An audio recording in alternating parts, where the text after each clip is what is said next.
নমস্কার, দেখছেন রিপাবলিক বাংলা। আজকে আপনাদের সঙ্গে রয়েছে আমি সৃজিতা। শুরু করছি হচ্ছেটাকে, এবং আজকে যে বিষয় নিয়ে আমরা আলোচনা করব, এই শহরেই বাস করেছেন, এই শহরেই বাস করেছে, এই শহরে থেকে একের পর এক একাধিক ভুয়ো পরিচয়পত্র তৈরি করা হয়েছে। এই শহরে বসেই আন্তর্জাতিক মানের পাচার চক্র তৈরি করা হয়েছে। একের পর এক ঘটনা ঘটেছে শুধুমাত্র এই শহরে। গুলশান কলোনির ঘটনার কথা বলছি আমি, এবং বাংলাদেশ থেকে বহু অনুপ্রবেশকারী এই শহরে এসছে দিনের পর দিন থেকে, যে এখান থেকেই ভুয়ো পরিচয়পত্র নিয়ে তারা বাইরেও যেতে পারতো। একবার নয়, এই ঘটনা একবার নয়, এর আগে বারাসাত, এর আগে বারুইপুর, এর আগে হরিদেবপুর, একাধিক নাম উঠে আসছে। আমি, আপনি, আপনারা সবাই, আমরা সবাই কতটা সুরক্ষিত আছি, আজকে এটা নিয়েই প্রশ্ন করবো, আমি প্রশ্ন তুলবো আমি। তবে তার আগে দেখবো একটা বিশেষ রিপোর্ট।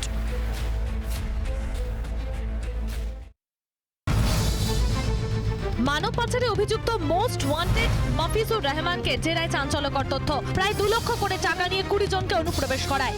জেরায় তদন্তকারীরা আরও জানতে পেরেছে গ্রিস, অস্ট্রেলিয়াতেও পাচারের ছক, প্রত্যেকের কাছে 5 লক্ষ টাকা দাবি। মফিজুলের হাত ধরেই 17 জন বাংলাদেশি আনন্দপুরের কলোনিতে বসবাস করত। গোয়েন্দা সূত্রে খবর, দিন 25 আগে তারা আনন্দপুরের গুলশান কলোনিতে আসে। আনন্দপুর থানা এলাকার গুলশান কলোনিতে যে বাড়িতে 17 জন বাংলাদেশি সহ এই মাহফুজুর রহমান ছিল, সেই ঘরের চিত্র আমরা দেখাবো। সেই ঘরটি এখনো পর্যন্ত অবিন্যস্ত অবস্থায় পড়ে রয়েছে, ইতিউতি ছড়িয়ে ছিটিয়ে রয়েছে এই বিভিন্ন নিত্য ব্যবহার্য জিনিস। সোমবার আলিপুর আদালতে মফিজুলকে তোলা হয়। ট্রানজিট রিমান্ডে তাকে নিয়ে যাওয়া হয় উত্তরপ্রদেশে। মফিজুর রহমান তাকে কিন্তু ইতিমধ্যেই ট্রানজিট রিমান্ড কিন্তু তার গ্র্যান্ট করা হয়েছে। কিছুক্ষণ আগেই আমরা দেখলাম ইউপিএটিএস এর টিম, সেই টিম কিন্তু মফিজুরকে নিয়ে বেরিয়ে গেল, এবং তারা এখান থেকে সোজাসুজি আদালত থেকে বেরিয়ে কিন্তু তারা এয়ারপোর্টে পৌঁছালো, এবং সেখান থেকে কিন্তু তারা উত্তরপ্রদেশের উদ্দেশ্যে রওনা দেবে। জেরায় গোয়েন্দারা জানতে পেরেছে কলকাতায় বসেই ভারতীয় পাসপোর্ট তৈরির ছক ছিল। ভুয়ো নথি ব্যবহার করে বসবাসের অভিযোগে ওই 17 জনকে গ্রেফতার করে আনন্দপুর থানা।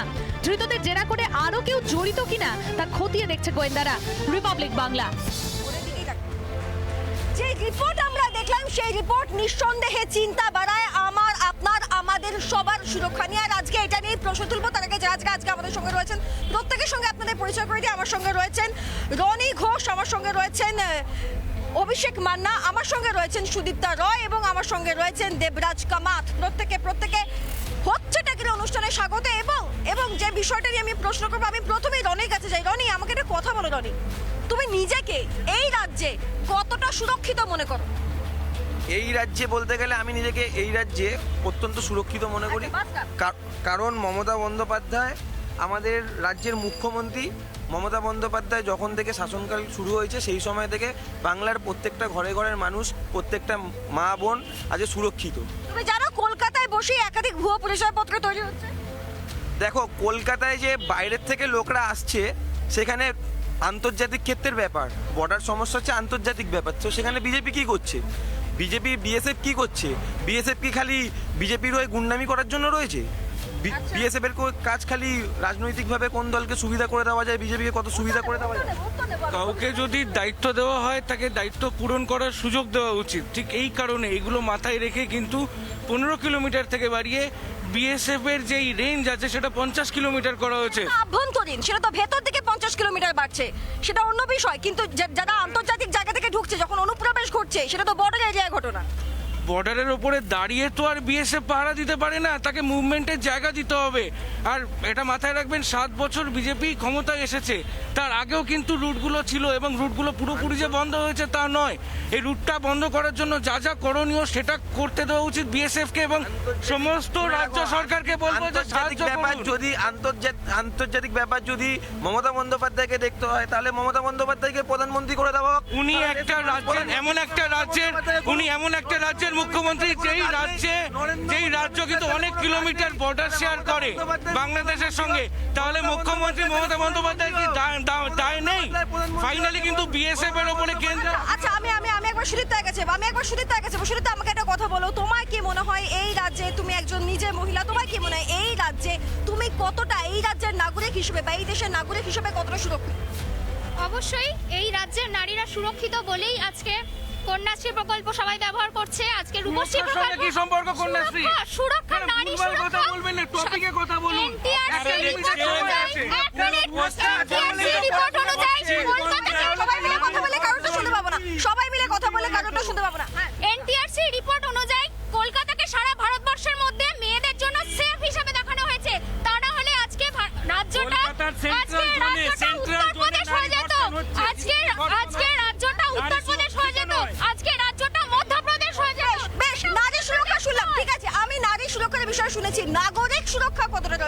এই রাজ্যে নাগরিক সুরক্ষা কতটা রয়েছে আমি তোমার কাছে নাগরিক কি পুরো পশ্চিমবঙ্গে কেউ সুরক্ষিত নেই? কেন কেন মনে হচ্ছে কেন মনে হচ্ছে? কেননা সেন্ট্রাল কলকাতা থেকে সব কিছু করা হচ্ছে। অনুপ্রবেশকারীর পরিচয়পত্র, ভোটার আইডি কার্ড সমস্ত কিছু এখান থেকে বানানো হচ্ছে। বিএসএফ কি করবে? যখন পরিচয়পত্র দেখাচ্ছে বিএসএফ যেতে দিচ্ছে কেন? এইখানে ক্ষমতা দখল করার জন্য। সুনিতা, এই শহরে বসে ভুয়ো পরিচয়পত্র তৈরি হচ্ছে। সুনিতা, এই শহরে বসে ভুয়ো পরিচয়পত্র তৈরি হয়েছে। আমি বলতে চাই এই যে শব্দটা অনুপ্রবেশকারী বা বহিরাগত, আজ থেকে বছর কয়েক আগে আমাদের সারা ভারতবর্ষ জুড়ে একটা বহিরাগত শক্তি এসে উড়ে এসে জুড়ে বসেছে আমাদের রাজ্যে। বিজেপি নামক যে বহিরাগত শক্তিটা এসেছে পরিযায়ী পাখির মতো। মমতা বন্দ্যোপাধ্যায় গোয়ার মেয়ে বলছে, আমি গোয়ার মেয়ে। কোনদিন আফগানিস্তানে গিয়ে বলে আমি তালিবানের মেয়ে। ঠিক তাদের মতোই তারা আসার পর থেকে অনুপ্রবেশকারী যেমন বেড়েছে, বহিরাগত তেমন বেড়েছে। যেমন বিজেপি সরকার একটা বহিরাগত শক্তি, ঠিক তেমনই ওরা নিজেরাও তৈরি করতে চাইছে এই রাজ্যটাকে বহিরা শক্তিতে ভরিয়ে দিতে। কিন্তু যে ঘটনা ঘটছে, আমি একটা উত্তর কিছুতেই পাচ্ছি না। যে ঘটনা ঘটছে সেখানে 20 জন বাংলাদেশি এসেছে এবং আচ্ছা আরো একটা সংখ্যা বলো। 21 জন, অ্যাকর্ডিং টু কে তুমি সামনে এসো।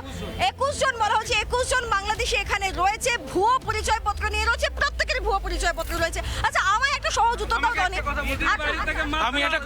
আমি একটা কথা বলে নিই একটুখানি, একটা মিনিট। কথাটা হলো যে পশ্চিমবঙ্গে এরকম অনেক মানুষ আছেন। আমি নিজে সিথি এলাকায় থাকি। ওই সিথি এলাকায় অ্যারাউন্ড যেমন টালা পার্ক, মরিচঝাপি বস্তি, বহু মানুষ আছে যারা বেসিক্যালি বাংলাদেশি অনুপ্রবেশকারী। তাদের কাছে সেই সমস্ত সার্টিফিকেট রয়েছে যেগুলো আমার কাছেও নেই। এইবারে যখন বর্ডার সিকিউরিটি ফোর্সের এখতিয়ার বাড়ানোর জায়গা আসছে, প্রশ্ন আসছে, তখন ওরা কিন্তু এই জায়গাটা ডিফেন্ড করছেন, অপোজ করছেন, সরি নট ডিফেন্ড, অপোজ করছেন। তার মানে কি ওদের প্রচ্ছন্ন মদত রয়েছে খালি ভোটের স্বার্থে, খালি ভোটের স্বার্থে। একদমই না। আমি রনি একটা কথা বলবো। রনি আমায় একটা কথা বলো। যে প্রশ্নটা আমি শুরুতেও করেছিলাম, যে এক্সাম্পলটা অভিষেকরা দিচ্ছে, আমি যে প্রশ্নটা শুরুতেও করেছিলাম, নাগরিক হিসেবে কতটা সুরক্ষিত রনি? নাগরিক হিসেবে কতটা সুরক্ষিত? একটা কথা শোনো, তুমি এই ঘটনার ইস্যুতে বলো। প্রকল্প প্রচুর রয়েছে এই রাজ্যে, প্রচুর প্রকল্প রয়েছে, প্রচুর ভালো কাজ হচ্ছে, এটা সত্যি কথা, প্রচুর ভালো কাজ হচ্ছে, কিন্তু তুমি কতটা সুরক্ষিত? বলবো, আমার 1 মিনিট বলতে দিতে হবে। আমি এই ঘটনা নিয়েই বলবো। আজকে যেই ব্যক্তি অ্যারেস্ট হয়েছে, যে মূল অভিযুক্ত, যে এই চক্রের মধ্যে জড়িত মেন, সে কোথাকার লোক? সে নিজে ইউপির লোক এসে বাংলা এগুলো করছে। ইউপির রাজ্য সরকার কি এটা একটা ভুল ইনফরমেশন আছে। বাংলাদেশের লোক মাফিজুর রহমান বাংলাদেশ থেকে এসেছে। মাফিজুর রহমান বাংলাদেশের most wanted. I repeat Mafizur Rahman বাংলাদেশের মোস্ট ওয়ান্টেড। সে এই রাজ্যে এসেছে, এই রাজ্যে এই কলকাতায় এসে দীর্ঘদিন ধরে কাজ করেছে। ও ইউপি পুলিশের খাতায় মোস্ট ওয়ান্টেড। তাই ইউপি পুলিশ এতদিন কি করছিল, লোকে ধরতে পারেনি কেন? আমি একটা প্রশ্ন করছি। একটা বোম ইউপি পুলিশ এতদিন কেন ধরতে পারেনি, এই প্রশ্নটা রনি রাখছিল। গেটওয়েটা কোথায়? ইউপি তো নয়, মানে gateway to Bangladesh is from West Bengal. তাহলে আগে দরজাটা বন্ধ করতে হবে, দরজাটা বন্ধ করতে হবে। তার থেকে বড় কথা, না এয়ারপোর্ট নিয়ে কথা হচ্ছে না, কথাটা এয়ারপোর্ট নিয়ে হচ্ছে না, অন্য কথা বলছেন। কি বলছেন আপনি জানেন? আমি একটা সহজ প্রশ্ন করছি। যদি একটা বোম ঠিক এইখানটা ফাটে, আপনি মরবো, আমি মরবো, এ তো বেঁচে যাবে না তৃণমূল বলে, মরবে সবাই। অর্থাৎ সবাইকে এক সুরে বলতে হবে, যারা নাশক তত্ত্ব, যারা খারাপ লোক, যারা অনুপ্রবেশকারী, যারা হিংসা ছড়াতে আসে, তাদেরকে তাদের সঙ্গে কথা বলি। খালি তোমাদের সঙ্গেই কথা আছে। তোমার কি মনে হয়, তুমি এখানে বাংলায় কতটা সুরক্ষিত যখন তুমি খবর পাচ্ছ যে বহু বাংলাদেশি এখানে এসে থাকছে এবং ভুয়ো পরিচয় নিয়ে থাকছে? ভুয়ো পরিচয় নিয়ে কখন থাকবে মানুষ? তার নিশ্চয়ই কিছু করার ইচ্ছা থাকবে, তাই সে ভুয়ো নিয়ে আসছে। কিন্তু আমাদের সরকার আমাদেরকে যেভাবে প্রোটেকশনের মধ্যে রেখেছে, আমরা নিজেদেরকে সবসময় সুরক্ষিতই মনে করব। না, এখানে আমার আরেকটা প্রশ্ন আছে তোমার কাছে। হ্যাঁ, বলবোই, কারণ আজকে এতগুলো বছর আগে আমার সঙ্গে যারা আছে তারা সবাই সুপার বোমান বোমকে ঠিক আছে না, বোমের সামনে উনি সুরক্ষিত। বাবা যায় না, বাবা যায় না। ইউপি না তো, এটা বাংলা তো, প্রত্যেকটা মা বোন সুরক্ষিত। ইউপি না। আচ্ছা, আমি একবার শুধু দেখাচ্ছি, বাংলার প্রত্যেকটা মেয়ে সুরক্ষিত, বাংলার প্রত্যেকটা মেয়ে সুরক্ষিত বলেই মমতা বন্দ্যোপাধ্যায়। আজকে ইস্যুটা কিন্তু মহিলা নয়, আজকে ইস্যুটা বাংলার নাগরিক হিসেবে, ভারতের নাগরিক হিসেবে। আমি একটা ছোট্ট পিস অফ ইনফরমেশন আমি দিতে চাইছি এখানে। সেটা হচ্ছে, এখান থেকে পাসপোর্ট তৈরি হলে ভিসা খুব দ্রুত পাওয়া যায়। ভারত থেকে পাসপোর্ট তৈরি হলে ভিসা খুব দ্রুত পাওয়া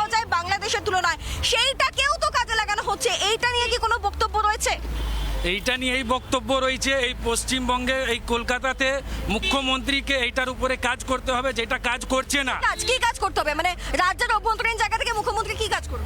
পুলিশদেরকে দলদাস থেকে বাদ করে ওনাকে পুরো ফ্রি দিতে হবে যে কাজ করার জন্য। কেন আপনি দেখেছেন এই পৌরসভাতে দেবাঞ্জন আইপিএস, ভুয়ো আইপিএস, ভুয়ো ওকিল, এইসব সব পাওয়া গেছে। ভিসা পাসপোর্ট না রাজ্যের ব্যাপার, না সারা দেশের সুরক্ষা রাজ্যের ব্যাপার। সারা দেশের সুরক্ষা দেওয়ার জন্য প্রধানমন্ত্রী বসে আছেন। প্রশ্নটা সেটা নয়, প্রশ্নটা সেটা নয়, প্রশ্নটা সেটা নয়, প্রশ্নটা একটা সেকেন্ড বলতে দিন, একটা সেকেন্ড বলতে দিন, প্রশ্নটাকে বুঝুন, প্রশ্নটা বুঝুন, প্রশ্নটা বুঝুন। কথাটা হলো যে ইন্ডিয়ান পাসপোর্টের ক্রেডেনশিয়াল অন্য কোনো 8-10টা পাতি দেশের থেকে বেশি। তার জন্য ওই দেশের যারা খারাপ লোক বা ধান্দাবাজ লোক তারা চেষ্টা করে ইন্ডিয়ান পাসপোর্টটাকে ইউজ করতে, যাতে ইজিলি ভিসাটা পেতে পারে। সেটা একদিক দিয়ে যেরকম ইন্ডিয়ান গভর্নমেন্টের ক্রেডিট, সেরকমভাবেই আমাদের একটা ভয়ের কারণ হয়ে যাচ্ছে যে গেটওয়েটাকে যদি প্রপারলি সিল না করা হয়, যারা অলরেডি ঢুকে পড়েছে তাদেরকে তদন্ত করে যাদের তাড়াতাড়ি ধরা না হয়, তাহলে আমরা কিন্তু প্রবলেমে পড়ে যাব। তাহলে মমতা ব্যানার্জিকে প্রধানমন্ত্রী করে দিন আর অভিষেক ব্যানার্জিকে স্বরাষ্ট্রমন্ত্রী করে দিন। দেখুন সারা ভারতবর্ষে কিভাবে ভালো করে রাখা যায়, কিভাবে সারা ভারতবর্ষ সুরক্ষিত থাকে। মমতা বন্দ্যোপাধ্যায়কে প্রধানমন্ত্রী করে দিন আর অভিষেক ব্যানার্জিকে স্বরাষ্ট্রমন্ত্রী করে দিন। পশ্চিমবঙ্গটা সুরক্ষিত নয়। দেখুন এরা নরেন্দ্র মোদী আর অমিত শাহ। আচ্ছা এখানে আমার একটাই প্রশ্ন।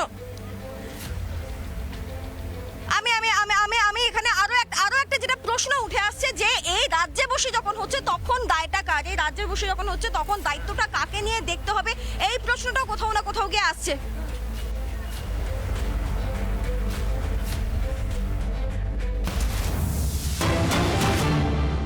They bartered that mandate to make sure that their leaders are safe from CBI and ED. Now this is where Trinamool comes. Trinamool will never barter against your emotions. Trinamool will not sell its spine and soul to BJP. There are 1,700 political parties in the country, in the fray of politics in the country. Trinamool Congress is the only party, and Didi is the only leader who has taken on BJP head on.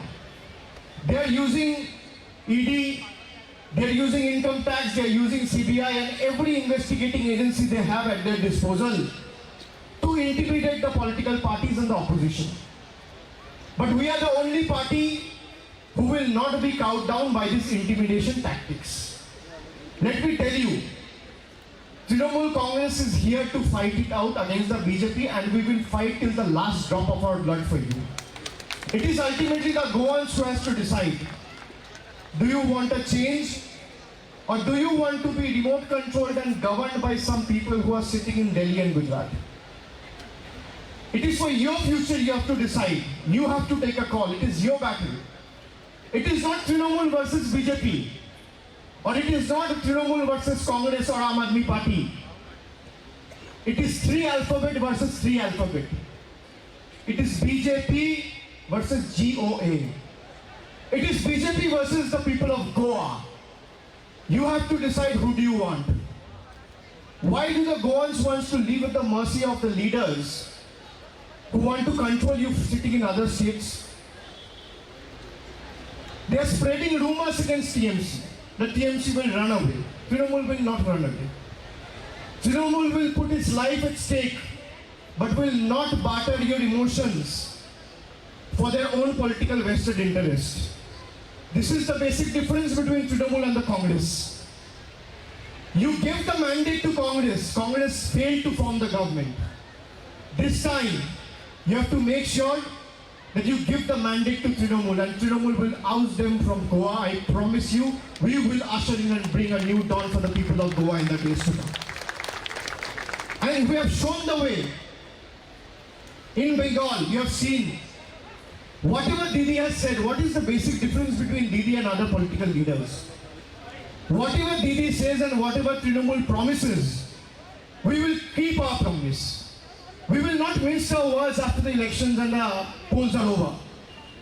Whatever we will say, we will deliver it to the last word. Didi made the promises before Bengal elections. She announced of universal household scheme for women. She turned it into reality in 3 months' time. We were given a mandate for 5 years. She could have done it in 2022. She could have done it in 2023. She could have done it in 2024. But she chose to do it in the next 3 months. This is the difference.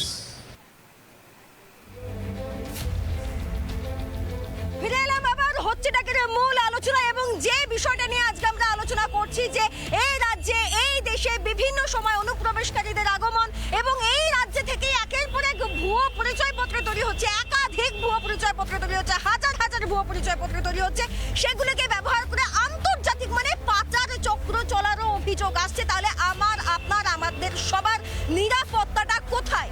এইখানেই প্রশ্ন আসছে। আমি আরো একবার যাবো রনি আমি ভোটের সময়, বিধানসভা ভোটের সময় বা লোকসভা ভোটের সময় তার আগে অনেক অভিযোগ বিরোধীদের তরফ থেকে আমরা শুনেছিলাম যে বাইরে থেকে লোক আসছে, ভোট দিচ্ছে, চলে যাচ্ছে, বাইরে থেকে লোক আসছে, অস্ত্র তৈরি করছে, চলে যাচ্ছে। কেন এই অভিযোগগুলো বারবার আসে? কেন এগুলো খণ্ডন করতে পারা যায় না? দেখো, বিরোধীদের আজকে পশ্চিমবাংলার বুকে তুমি যদি বলো রাজনৈতিকভাবে কোনো মাটি নেই পায়ের তলায়, ওদের আজকে ক্যান্ডিডেটের সাথে একটা লোক পর্যন্ত ফ্ল্যাগ ধরার জন্য লোক নেই, ওদের কাছে কোনো ইস্যু নেই। ওরা এইসব কথাগুলো বলবে, কিন্তু কি হবে দিনের শেষে দেখা যাবে 2021-এ যেমন মামাটি মানুষের সরকার আবার ফিরে এসছে 221টা নিয়ে, আবার যখন পরবর্তী ভোট হবে আবার 250টা সিট নিয়ে সরকার ফিরে আসবে। আচ্ছা, কিন্তু এতে কিন্তু এত কিছুতে কিন্তু নিশ্চয়ই জনসমর্থন নিশ্চয়ই এ রাজ্যে রয়েছে, এটা অস্বীকার করার কোনো জায়গা নেই। কিন্তু এই সত্যিটাকে কি অস্বীকার করা যায় যে সত্যি বাইরে থেকে অনুপ্রবেশকারী আসে? একাধিক উদাহরণ রয়েছে। আজ শুধু গুলশান কলোনি নয়, উদাহরণ রয়েছে বারাসাতের, উদাহরণ রয়েছে বারুইপুরে, উদাহরণ রয়েছে হরিদেবপুরে, একেবারে শহর কলকাতা। হরিদেবপুর দক্ষিণ কলকাতার মধ্যে পড়ছে, দক্ষিণ কলকাতা অঞ্চল। আবার তোমার কাছে আসছে, একটা দেবব্রতের কাছে যাবে, একই প্রশ্ন। আমি বলছি যে এনারা যে অভিযোগ তুলছে, আপনি আগে জিজ্ঞেস করুন গুলশান কলোনি কোথায় আছে। গুলশান কলোনি টিএমসি পার্টি অফিসের ঠিক পিছনে। ওইখানে যত বিল্ডিং আছে সব ইললিগাল আছে। ওই বিল্ডিংয়ের ভেতরে পুরো রোহিঙ্গিয়া ভর্তি রয়েছে, আর কেউ নেই, শুধু রোহিঙ্গিয়াদেরকে নিয়ে আসছে, ওইখানে জমাত করাচ্ছে। তারপরে কোথায় বার্মাতে রোহিঙ্গিয়ার উপরে রোহিঙ্গিয়াদেরকে তাড়াচ্ছে, এই কলকাতায় বুকের বসে এরা আমাদের রোহিঙ্গিয়াকে তাড়াচ্ছে। 2021-এ বিধানসভা শূন্য হয়ে যাওয়ার পর বিজেপি দলটা নিজেদেরকে প্রচুর পরিমাণে ইনসিকিউর ফিল করছে। এত ইনসিকিউরিটির জন্যই এই ধরনের কথাগুলো উঠে আসছে। এত ইনসিকিউরিটি পুরো শূন্য হয়ে গেছে, এবার সারা ভারতবর্ষ জুড়ে শূন্য হয়ে যাবে এই দলটা। আমি 2-3টে কথা বলবো, একটু সুযোগ দিতে হবে। নিরাপত্তা যে শুধু শারীরিক সেটা কিন্তু নয়, অর্থনৈতিকও একটা ব্যাপার রয়েছে। যেমন আমার এই মুহূর্তে আমাদের কাছে একটা গুরুত্বপূর্ণ ব্রেকিং আসছে, আমাদের কাছে আসছে যে মূল অভিযুক্ত ইউপিএটিএস তাদেরকে নিজেদের হেফাজতে নিয়েছে। মূল অভিযুক্ত মফিজুর রহমান, তার বিরুদ্ধে অভিযোগ ছিল, তাকে নিজেদের হেফাজতে নিয়েছে ইউপিএটিএস। এই তথ্য এই মুহূর্তে আমাদের সামনে উঠে আসছে। ধৃতদের সঙ্গে জঙ্গি যোগ, ইউপিএটিএস থেকে আরো যে তথ্যগুলি আসছে, ধৃতদের সঙ্গে জঙ্গি যোগ, পাকিস্তান বাংলাদেশের জঙ্গি গোষ্ঠীর সঙ্গে জঙ্গি যোগের তদন্ত শুরু করলো ইউপিএটিএস। আপনাদেরকে আরো একবার জানিয়ে রাখি, ইউপিএটিএস এর তরফ থেকে ঠিক কি বলা হয়েছে একবার শুনবো।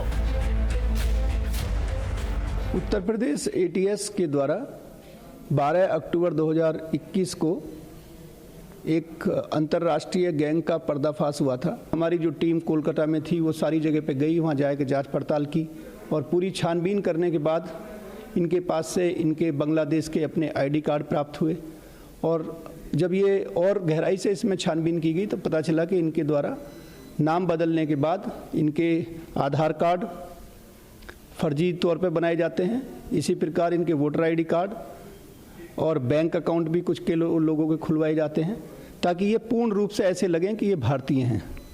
और उसके बाद फिर इनके पासपोर्ट बनने के बाद इन्हें दूसरे कंट्री के अंदर भेजा जाता है, जिससे वहाँ इनको बेहतर रोज़गार मिलने का लालच दिया जाता है। लेकिन जो लोग ऐसे हैं जो लौट करके आए, कुछ लोगों से बातचीत में ये पता चला कि इनका एक्चुअली ह्यूमन ट्रैफिकिंग के लिए इनका इस्तेमाल किया जाता है। जाने के बाद इनके सब कागजात, सब पासपोर्ट और सब प्रपत्र जो हैं वो सीज कर लिए जाते हैं इनके द्वारा और इन्हें फिर बंधुआ मजदूरों की तरह इस्तेमाल किया जाता है।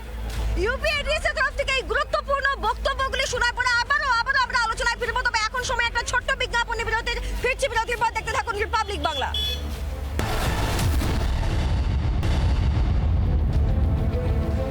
ফিরে এলাম বিরতির পর এবং ইউপিএটিএস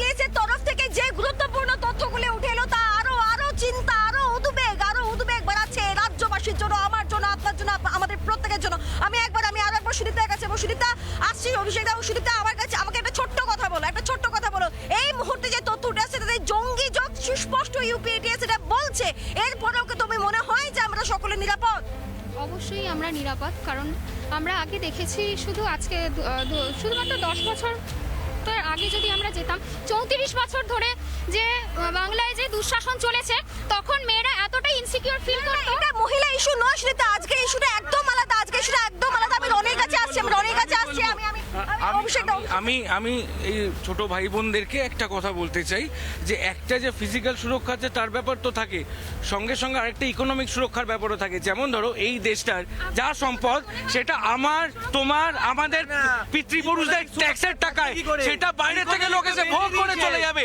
এই ব্যাপারটা নিয়ে আমাদের এক সুরে কথা বলা। আমি জঙ্গি চোখটা নিয়ে শুনতে চাই, আমি জঙ্গি চোখটা আজকে ইকোনমির কথা এরা বলছে, আজকে ইকোনমি ভারতবর্ষের রেল বিক্রি করছে, ব্যাংক বিক্রি করছে, এয়ারপোর্ট বিক্রি করছে, ডিফেন্স সব বিক্রি করে দিচ্ছে।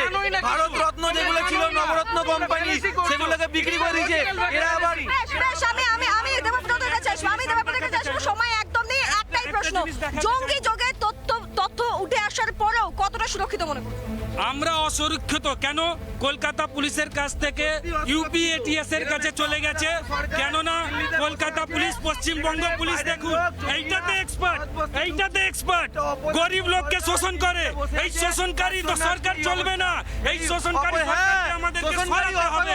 কেননা 2024-এ সরাবো, যতদিন ধরে এই নিয়ে আছে আপনাদের সরকারি কথা ডবল ইঞ্জিনের সরকার পশ্চিমবঙ্গের কাজ করতে পারছে না, বলছে ভাড়া চাই। এত কিছুর মাঝে সত্যি নিরাপত্তা নিয়ে একটা প্রশ্ন থেকেই গেল। আজকে আমাদের আলোচনা পর্ব এখানেই শেষ করতে হচ্ছে, আমরা বিরতিতে যাচ্ছি এবং বিরতির পর স্টুডিও থেকে সরাসরি ফিরবো হচ্ছে নাকি ব্রেকিং সেগমেন্ট নিয়ে। দেখতে থাকুন রিপাবলিক বাংলা। শুরু করছি হচ্ছে টার্কির ব্রেকিং সেগমেন্ট। আপনাদের সঙ্গে রয়েছে আমি সুমনা। শুরুতেই যে ব্রেকিং নিউজের দিকে নজর রাখবো, মুর্শিদাবাদের একটি খবরের দিকে নজর রাখবো। রয়েছে স্বাস্থ্য সাথী কার্ড, তারপরেও অপারেশনের জন্য দাবি করা হয়েছে 40,000 টাকা। টাকা না দেওয়ায় এক পরিযায়ী শ্রমিককে দীর্ঘক্ষণ নার্সিংহোমে আটকে রাখার অভিযোগ। খবর পেয়ে ঘটনাস্থলে পৌঁছয় রিপাবলিক বাংলা এবং রোগী রীতিমতো জানলা দিয়ে রিপাবলিক বাংলাকে সেই অভিযোগ করেন যে তাকে আটকে রাখা হয়েছে, কিছুতেই ছাড়া হচ্ছে না। পরবর্তীতে অবশ্য তাকে ছেড়ে দেওয়া হয়েছে, কিন্তু কেন এই অমানবিক আচরণ সেই নিয়ে প্রশ্ন উঠেছে। মুর্শিদাবাদের একটি হাসপাতালে এসেছিলেন এক পরিযায়ী শ্রমিক, স্বাস্থ্যসাথী কার্ড রয়েছে তারপরেও অপারেশনের জন্য দাবি করা হয়েছে 40,000 টাকা। টাকা না দেওয়ায় এই যে পরিযায়ী শ্রমিক, তাকে দীর্ঘক্ষণ নার্সিংহোমে আটকে রাখার অভিযোগ। খবর পেয়ে ঘটনাস্থলে পৌঁছয় রিপাবলিক বাংলার ক্যামেরার সামনে তিনি অভিযোগ তুলে ধরেন, জানলা দিয়ে কোন ক্রমে অভিযোগ তুলে ধরেন। কি ঘটেছিল জানবো। আমাদের সঙ্গে এই মুহূর্তে সরাসরি রয়েছেন আমাদের প্রতিনিধি ইন্দ্রাশিস। কেন এই পরিযায়ী শ্রমিককে আটকে রাখা হলো, কি অভিযোগ হাসপাতাল কর্তৃপক্ষের বিরুদ্ধে?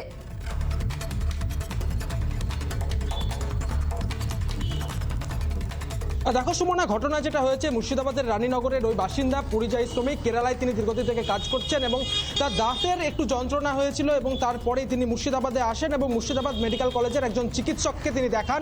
তিনি যেটা দাবি করেছেন যে তাকে একটি বেসরকারি নার্সিংহোমে তাকে কিন্তু ভর্তি করা হয়। এরপরে ওই রোগীর যেটা অভিযোগ যে চিকিৎসক তার কাছ থেকে কিন্তু অপারেশন হলে তার কাছ থেকে 40,000 টাকা দাবি করেন এবং অপারেশন না করে যদি তিনি ছুটি নিয়ে চলে যান তাহলে সেক্ষেত্রে 5,000 টাকা তাকে দিতে হবে। এমনটাই কিন্তু চিকিৎসক জানিয়েছেন, এমনটাই কিন্তু রোগীর অভিযোগ। তারপরেই অমানবিক আচরণ চিকিৎসক এবং নার্সিং হোম কর্তৃপক্ষের বিরুদ্ধে উঠে আসছে। ধন্যবাদ Indrashis.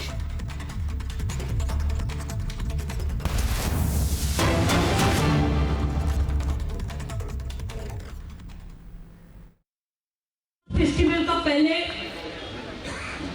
I want to congratulate all of you, the brothers and sisters from Goa. Your big festival is coming. Many congratulations. And also this month 19th, your 60 years of liberation is also will be celebrated.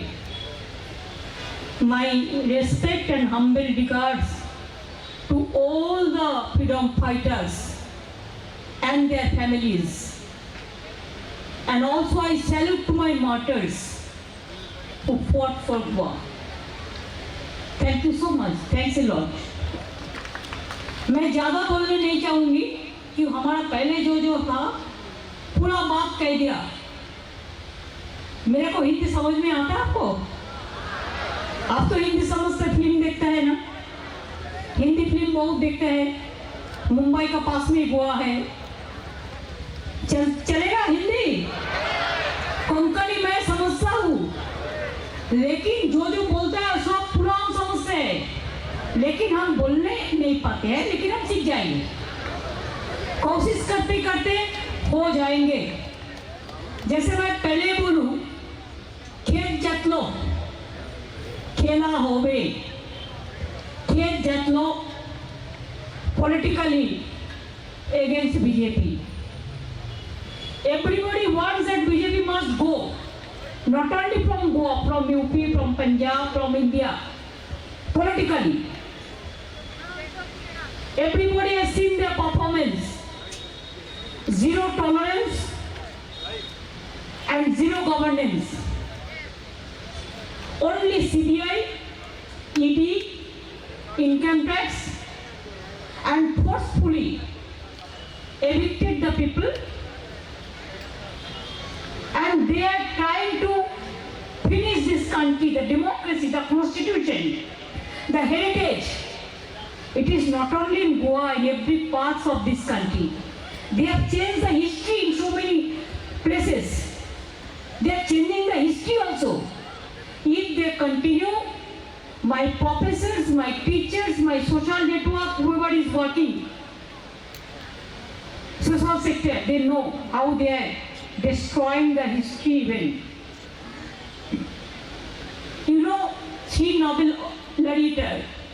One is Amartya Sen, one Mother Teresa, and first it was Rabindranath Tagore. Amartya Sen, like Amartya Sen, the man,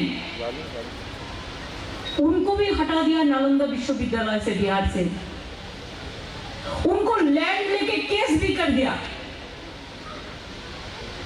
mother Teresa, Blanca mentioned, she was very affectionate to me. Once, when Lebanon government was there, one day at night 12 o'clock, she rang me up and said, "Mamta, वो leftist लोग मेरे को एक house capture कर रहा है, can you help me?" मैंने दौड़ा और जाके पूरा उसको सेव किया। I must remember that day, after Babri Mosque demolition, when there was a big communal riots in Kolkata and everywhere. I was there on the road, nobody was there, even no government. Then I met Mother Teresa in Shialda Loreto School. It is run by Christians, the Catholics and all. So Mother told me, "Mamta, what we are doing here?" I said, "Mother, what you are doing here?" That relation we maintained. And when the Vatican, my invitation came, I went there. These mothers, you know, the program. And after Mother also, Prema is there, Other is there. I maintain best of relation with them. And do you think that only you are enjoying the Christmas festival? We are not. Yes. हमारा government आने का बाद, with the Trinamool Congress government, we celebrate Christmas festival in Kolkata in a big way. And I am going to inaugurate that function on 20th of this month, where Derek O'Brien will be with me, Archbishop will be with me, and also the some fathers will be with me. We celebrate. And every year, since 20 years, when Abhishek was very small, myself, Derek, Abhishek, now his daughter also, we used to go to night prayer. Every year we go to church. A single year I have not lost. 25th December Jesus Christ birthday, केंद्रीय सरकार जो central government उसका छुट्टी भी cancel कर दिया। Why? Tell me if their intention is so correct. Why? वैलेंका भी बोला और भी बोला कि बीजेपी का एक ही नैरेटिव है, वो अकेले हिंदू है और हम लोग सब आसमान से रास्ता में गिरा दिया हम लोगों को। अरे भाई, हिंदू वही होता जिसका दिल बड़ा होता है, जिसको ह्यूमैनिटी होता है, ह्यूमैनिज्म कर लगते हैं। हमें क्या चाहिए? हम तो हिंदू घर में जन्म लिया, लेकिन हमारा पिता माता कभी नहीं कहा कि तुम हिंदू हो इसी के लिए तुम मुस्लिम को नहीं पसंद करोगे, तुम क्रिश्चियन को नहीं पसंद करोगे, तुम सिख को नहीं पसंद करोगे, कभी नहीं। एक गाना है, अलविदा ना कहना, हम कभी इसको अलविदा नहीं कहे गए, इसी के लिए कि त्याग का नाम है हिंदू। सुन लो बीजेपी पार्टी, अच्छा से अगर चाहो तो ईडी भेज दो मेरे को घर में, कुछ नहीं, हमको आना कुछ नहीं फर्क पड़ता। त्याग का नाम है हिंदू तो ईमान का नाम है मुसलमान, प्यार का नाम है ईसाई और सिखों का नाम है बलिदान। ये हमारा प्यारा हिंदुस्तान, समझो। हमारा फैमिली ऐसा ही है। छोटा से हम रविंद्रनाथ टैगोर को भी माना, हम गांधी जी को भी जन्मदिन मनाया, हम लाल लाल पाल को भी माना, हम आशुतोष मुखर्जी, श्यामा प्रसाद मुखर्जी को भी माना, हम नेताजी को भी माना, हम अबुल कलाम आजाद को भी माना, हम बाबा साहेब अम्बेडकर को भी माना, हम जैसा क्राइस्ट को हम किसको जो हम क्रिश्चियन ये में बोलता है, हम दिल से माना।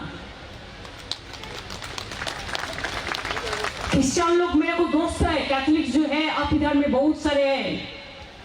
I convey my congratulations to all of you because of Christmas festival and the Happy New Year is also coming. Your church is so beautiful.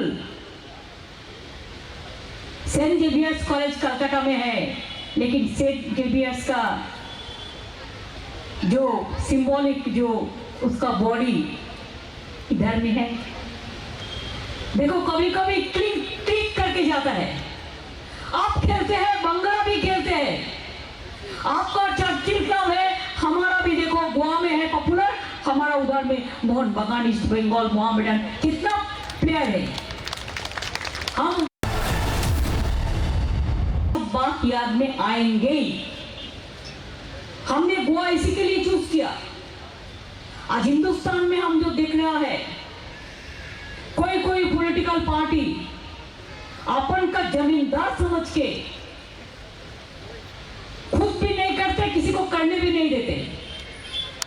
कितना दिन इंतजार किया हम लोगों ने। तृणमूल कांग्रेस का बात कब हुआ था? 98 में हम भी कांग्रेस करते थे।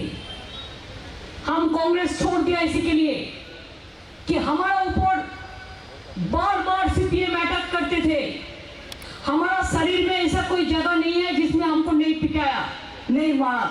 माई brain operated, my eyes are operated, my both the hands are operated, my belly is operated, my legs is operated, full body I am a जिंदा लाश है। लेकिन तब भी मैंने तब देखा कि कांग्रेस सीपीएम का साथ अंडरस्टैंडिंग करते थे। हम बोला ऐसा काम हम नहीं करेंगे। बहुत दिन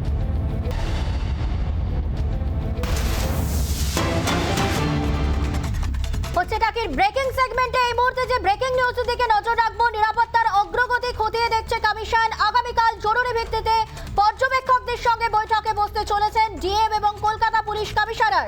পুরসভা নির্বাচনের নিরাপত্তা নিয়ে চূড়ান্ত বৈঠক হবে ডিএম অফিসে। আগামীকাল বিকেল 2টো নাগাদ রিটার্নিং অফিসারদের নিয়ে কমিশনার সৌরভ দাস তিনিও বৈঠক করবেন। সামনে পুরো ভোট 19শে ডিসেম্বর কলকাতা পুরসভার ভোট। তার আগে রাজ্য নির্বাচন কমিশনের থেকে যে আপডেট আসছে সম্পর্কে আরো বিস্তারিতভাবে কথা বলবো। বিট্টু রয়েছেন আমাদের প্রতিনিধি আমাদের সঙ্গে টেলিফোন লাইনে। বিট্টু, কি খবর পাওয়া যাচ্ছে নির্বাচন কমিশন সূত্রে? তোমরা যেটা জানতে পারছি যে নিরাপত্তা অগ্রগতি ক্ষতি দেখছে কমিশন এবং সেই কারণে আগামীকাল জরুরি ভিত্তিতে পর্যবেক্ষকদের সঙ্গে বৈঠকে বসতে চলেছেন ডিএম এবং কলকাতা পুলিশ কমিশনার। যেটা জানা যাচ্ছে পুরো নির্বাচন সংক্রান্ত যে নিরাপত্তা বিষয় সেই সমস্ত ক্ষতি দেখতেই মূলত এই মিটিং। অন্যদিকে জানা যাচ্ছে যে কাল দুপুর 2টোর সময় রিটার্নিং অফিসারদের সঙ্গে বৈঠকে বসবেন নির্বাচন কমিশনার সৌরভ দাস এবং সেখানে মূলত ইতিমধ্যে কন্ট্রোল রুমও খুলেছে কমিশন, এমনও খবর পাওয়া যাচ্ছে। বিট্টু, ধন্যবাদ তোমায়।